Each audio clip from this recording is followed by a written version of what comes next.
पुढची बातमी आहे, राहुल गांधींनी सावरकरांबद्दल केलेल्या वक्तव्यानं चांगलाच वाद पेटलेला आहे आणि मनसेनं सुद्धा आता या वादामध्ये उडी घेतली आहे। भारत जोडो यात्रेदरम्यान शेगावमध्ये राहुल गांधी यांची सभा होतीये आणि या सभेमध्ये राहुल गांधींना काळे झेंडे दाखवा असे आदेश मनसे प्रमुख राज ठाकरेंनी दिलेत। राहुल गांधींच्या विरोधात मनसे स्टाईलनं खळखट्याक होण्याची शक्यता आहे। शेगावात मनसैनिक मोठ्या संख्येनं दाखल होण्याची शक्यता आहे। दुसरीकडे पोलिसांनी मनसैनिकांना नोटिसा बजावलेल्या आहेत। राहुल गांधींच्या भारत जोडो यात्रेमध्ये आता पोलीस बंदोबस्त देखील वाढवण्यात आलेला आहे।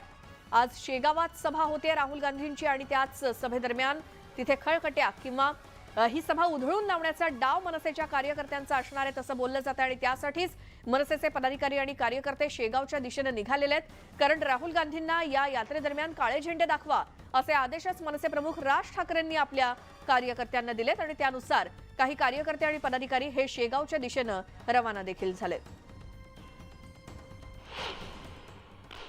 मनसे अध्यक्ष राज ठाकरे यांनी राहुल गांधी यांच्या शेगाव येथील सभेच्या ठिकाणी जाऊन निषेध करा अशा पद्धतीचे आदेश जे आहेत हे दिल्यानंतर आता मनसे कार्यकर्ते आणि नेते हे अत्यंत आक्रमक झालेले आपल्याला पाहायला मिळतात। आता आपण औरंगाबाद शहरामध्ये आहोत आणि औरंगाबाद शहरामध्ये आता मोठ्या संख्येनं मनसे कार्यकर्ते जे आहेत हे राहुल गांधींचा निषेध करण्यासाठी जमलेले आहेत। थोड्या वेळात ते शेगावच्या दिशेने आपल्याला माहिती आहे मुंबईतून मनसे नेते संदीप देशपांडे यांच्यावरती देण्यात आले आहे। आपल्या सोबत मनसे नेते संदीप देशपांडे जी आहेत, तुम्ही निषेध करताय, आक्रमक झालाय।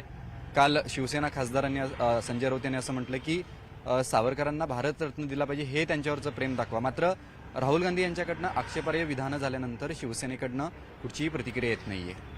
शिवसेना म्हणजे लबाडा घरचं जेवण आहे। याचं कारण असं की राहुल गांधीच्या वक्तव्याचा निषेध करायचा नाही म्हणून मग सावरकरांना भारतरत्न द्यायची मागणी पुढे रेटायची।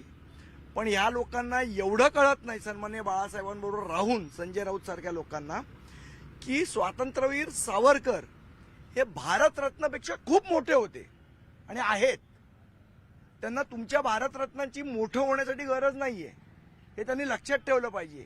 पण स्वतःचा नाकर्तेपणा लपवायला, स्वतःचा निर्लज्जपणा लपवायला त्या भारतरत्नाची मागणी पुढे करून त्याच्या आड लपण्याचा प्रयत्न हा शिवसेनेकडनं होतोय। Video journalist Sachin कुबडेसह Vishal Patil, news 18 Lokmat, Aurangabad.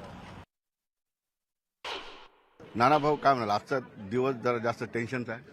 आम्हाला कुठलंही टेन्शन नाही। जे लोक जोडतात त्याला टेन्शन घेण्याचं कारण नाही। खरं टेन्शन तर तोडण्यावाल्यांना आहे। परंतु यात्रा थांबवण्याचं सरकारला तसं निवेदनही दिलं गेलं आणि राहुल गांधींनी स्वतः आव्हान दिलं की यात्रा थांबून द्या।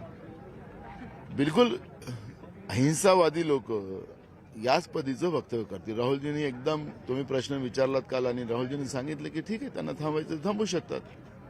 त्यांनी कसं थांबवतात असं शब्द नाही बोलले, पण ते राहिले असते तर कसं थांबवून घेऊ असं म्हटलं असतं।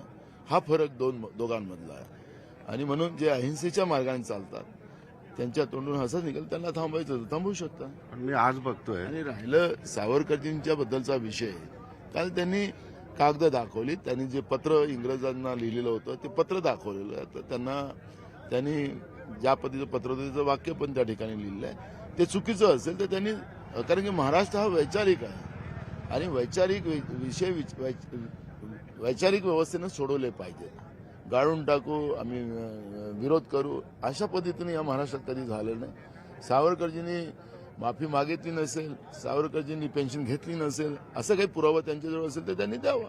काय कारण असू शकतं की राज ठाकरेंनी उडी घेतली? मला मी कधीच त्यांच्याबद्दलची प्रतिक्रिया देत नाही, त्याच्यामुळे आताही देणार। बरं, मला एक सांगा नाना भाऊ, आज मला खूप जास्त लोक दिसत आहेत, त्या कॉन्ट्रोव्हर्सीचा फायदा यात्रेला सुद्धा होतो, कारण आज सुरुवात नाही झाली परंतु भरपूर मोठा मॉब। आपल्याला मी 1 महिन्याच्या पहिले तुम्हा लोकांना सगळ्यांना सांगितलं होतं की जेव्हा संत नगरीमध्ये ही यात्रा पोहोचेल तर ही रेकॉर्ड ब्रेक करेल। आणि आज आपण पाहत आहे की जवळपास 10 ते 15 किलोमीटर लोकांची लाईन सगळीकडे लागलेली आहे आणि ही यात्रा आता जसं जसं हे होईल, वेळ जाईल, तसे जसे तुम्ही बघाल की लोकांचे जथ्थेचे जथ्थे या यात्रेमध्ये सहभागी आहेत। सुधीर जाधवसह सिद्धार्थ गोदाम।